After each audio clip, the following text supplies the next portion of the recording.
பிரியமானவர்களே, இன்றைய அந்த புதிய நாளிற்காக ஆண்டவரிடம் மன்றாடுவோம். இந்த புதிய நாள் முழுவதும் ஆண்டவர் எங்கள் ஒவ்வொருவரையும் வழிநடத்த வேணும் என்று சொல்லி மன்றாடுவோம். இந்த புதிய நாளிலே ஆண்டவர் ஒவ்வொருவருடைய உயிரையும் பாதுகாக்க வேணும் என்று சொல்லியும், நாங்கள் இன்றைய நாளிலே சந்திக்கின்ற நபர்கள் செய்கின்ற செயல்பாடுகள் அனைத்தையும் ஆசீர்வதிக்க வேணும் என்று சொல்லியும், அனைவரையும் பாதுகாத்து வழிநடத்த வேணும் என்று சொல்லியும் மன்றாடுவோம். இன்றைய அந்த புதிய நாளை தூய ஆவியானவருடைய அந்த ஆசீர்வாதத்தோடு, அவருடைய அந்த பிரசன்னத்தோடு நாங்கள் ஆரம்பிப்போமாக.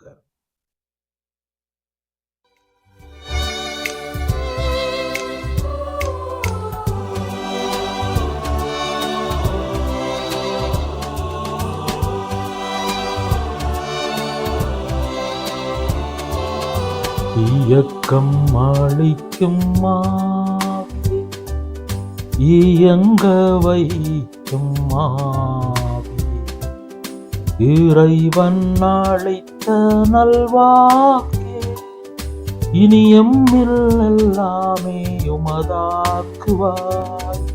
இயக்கம் அளிக்கும் ஆவியே, இயங்க வைக்கும் ஆவி, இறைவன் அளித்த நல்வாக்கே, இனி எம்மில் எல்லாமே உமதாக்குவாய். ஆவியே,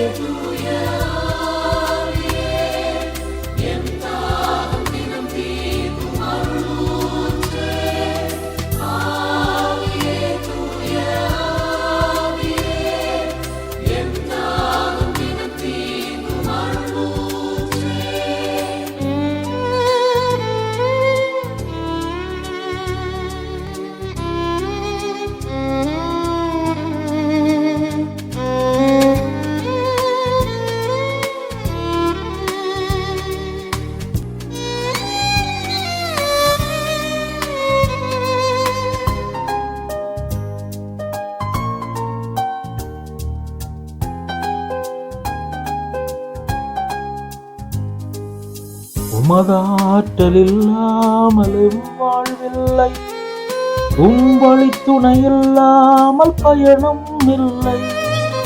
உமதாற்றல் இல்லாமலும் வாழ்வில்லை, உம்வழி துணை இல்லாமல் பயணம் இல்லை.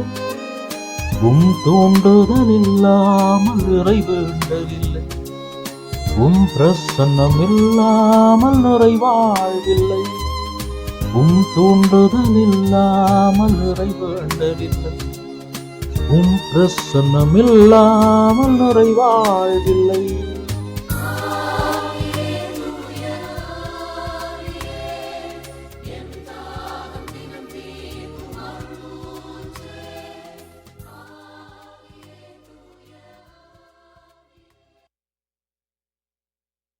பிரியமானவர்களே, இன்றைய நாளில் ஆண்டவர் தருகின்ற இறை வார்த்தைக்கு செவி மடுப்போமாக.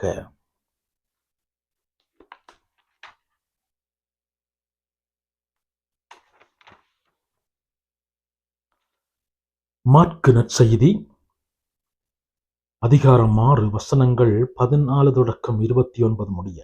அக்காலத்தில் இயேசுவின் பெயர் எங்கும் பரவியது. ஏரோது அரசனும் அவரை பற்றி கேள்வியிட்டான். சிலர், இறந்த திருமுழுக்கு யோவான் உயிருடன் எழுப்பப்பட்டு விட்டார், இதனால் தான் இந்த வல்ல செயல்கள் இவரால் ஆற்றப்படுகின்றன என்றனர். வேறு சிலர், இவர் எலியா என்றனர். மற்றும் சிலர், ஏனைய இறைவாக்கினர் போல் இவரும் ஒரு இறைவாக்கினரே என்றனர். இதை கேட்ட ஏரோது, இவர் யோவானே, அவர் தலையை நான் வெட்டச் செய்தேன், ஆனால் அவர் உயிருடன் எழுப்பப்பட்டு விட்டார் என்று கூறினார். இதோ ஏரோது தன் சகோதரரான பிலிப்பின் மனைவி ஏரோதியாவை மனைவியாக்கி கொண்டிருந்தான். அவள் பொருட்டு ஆள் அனுப்பி யோவானை பிடித்து கட்டி சிறையில் அடைத்திருந்தான். ஏனெனில் யோவான் ஏரோதிடம், உம் சகோதரர் மனைவியை நீர் வைத்திருப்பது முறையல்ல எனச் சொல்லி வந்தார். அப்போது ஏரோதியா அவர் மீது காழ்ப்புணர்வு கொண்டு அவரை கொலை செய்ய விரும்பினாள். ஆனால் அவளால் இயலவில்லை. ஏனெனில் யோவான் நேர்மையும் தூய்மையும் உள்ளவர் என்பதை ஏரோது அறிந்து அஞ்சி அவருக்கு பாதுகாப்பு அளித்து வந்தார். அவர் சொல்லை கேட்டு மிக குழப்பமுற்ற போதிலும் அவருக்கு மனமு வந்து செவி சாய்த்தான். ஒரு நாள் ஏரோதியாவுக்கு நல்ல வாய்ப்பு ஒன்று கிடைத்தது. ஏரோது தன் பிறந்த நாளில் அரசவையினருக்கும் ஆயிரத்தவர் தலைவர்களுக்கும் கலிலேயா முதன்மை குடிமக்களுக்கும் ஒரு விருந்து படைத்தான். அப்போது ஏரோதியாவின் மகள் உள்ளே வந்த நடனமாடி ஏரோதியையும் விருந்தினரையும் அகமகிழச் செய்தாள். அரசன் அச்சிறுமியிடம், உனக்கு என்ன வேண்டுமானாலும் கேள், தருகிறேன் என்றான். நீ என்னிடம் எது கேட்டாலும், ஏன் என் அரசில் பாதியை கேட்டாலும் உனக்கு தருகிறேன் என்று ஆணையிட்டு கூறினான். அவள் வெளியே சென்று நான் என்ன கேட்கலாம் என்று தன் தாயை வினவினாள். அவள் திருமுழுக்கு யோவானின் தலையை கேள் என்றாள். உடனே சிறுமி அரசனிடம் விரைந்து வந்து திருமுழுக்கு யோவானின் தலையை ஒரு தட்டில் வைத்து இப்போது எனக்கு கொடும் என்று கேட்டாள். இதை கேட்ட அரசன் மிக வருந்தினான்.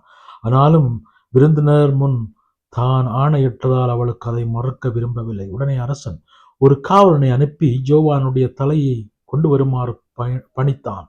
அவன் சென்று சிறையில் அவருடைய தலையை வெட்டி அதை ஒரு தட்டில் கொண்டு வந்து அச்சிறுமியிடம் கொடுக்க அவளும் அதை தன் தாயிடம் கொடுத்தாள். இதை கேள்வியிட்டு யோவானுடைய சீடர்கள் வந்து அவருடைய உடலை எடுத்துச் சென்று ஒரு கல்லறையில் வைத்தார்கள். பிரியமானவர்களே, இது வாழ்வு தரும் கிறிஸ்துவின் நற்செய்தி. இன்றைய நற்செய்தியினூடாக ஆண்டவர் எங்களுக்கு தருகின்ற செய்தி, பாவத்தின் அடிமையாகிய ஏரோதின் மனச்சான்று மழங்கியது. இஸ்ராயல் வரலாற்றில் மாபெரும் அரசராக கருதப்படும் தாவீதுக்கு புகழ்பாடும் விதமாக சாலமோனின் ஞான நூலாசிரியர் எழுதிய பகுதி முதல் வாசகமாக கொடுக்கப்பட்டுள்ளது. அங்கு அவர் தாவீது அரசரை பற்றிய 3 செய்திகளை குறிப்பிடுகிறார். முதலாவதாக, தாவீது கடவுளுடைய வல்லமையோடு தன் வலிமை வாய்ந்த எதிரிகளை வீழ்த்தினார். இரண்டாவதாக, தனக்கு வெற்றி தந்த யாவே இறைவனுக்கு திருவிழாக்களை கொண்டாடவும் அவரது புகழை பாடவும் ஆவண செய்தார். மூன்றாவதாக, தன் மீது பற்று கொண்ட தாவீதின் குற்றங்களை யாவை மன்னித்து தொடர்ந்தும் அவரை உயர்த்தினார்.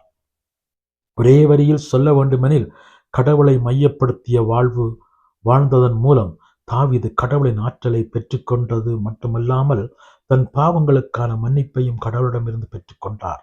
பிரியமானவர்களே, இதற்கு நேரெதிரான வாழ்வு வாழ்ந்தவன் ஏரோது. முதலாவதாக, கோழையாக தன் மனச்சாட்சிக்கு விரோதமான செயல்களை செய்தான். அவனது முரட்டுத்தனத்திற்கு பின்னால் இருந்தது பயம் மட்டுமே. இரண்டாவதாக, அவன் கடவுள் மீது எந்த அன்பும் பற்றும் கொண்டதும் கிடையாது. மூன்றாவதாக, இறுதி வரை தன் பாவத்திலேயே உழன்றான். நான் யாராக இருக்கிறேன் என்று இன்றைய நாளிலே இந்த கேள்வியை எங்களுக்குள்ளே கேட்டு இன்றைய நாளிலே நாங்கள் ஆரம்பிப்போமாக.